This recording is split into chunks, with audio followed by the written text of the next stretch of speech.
ऐसा नहीं कहीं कोई है गलत फहमी जो बनी है, खोया नहीं अपनापन एहसास की राह चुनी है।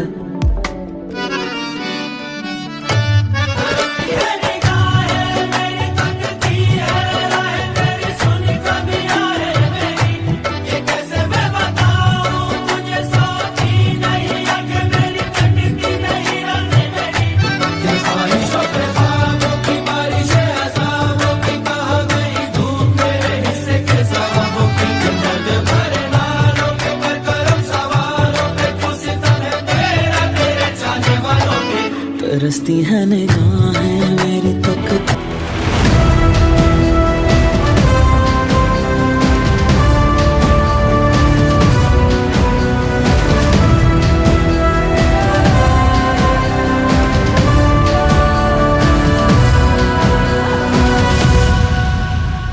ಕೊಲನಾಳದಿ ಮುಚ್ಚಿಟ್ಟ ಕೆಂಡವ ಕಟ್ಟು ಬಿಚ್ಚಿಟ್ಟ ಗಂಡನ ಧೀರ ಕಣಕಣವನ್ನು ಅಡಿಗುಡಿಯನು ಕೆಳಗಿ ರೋಷ ಬಿಚ್ಚಿಟ್ಟ ಎಂಟರ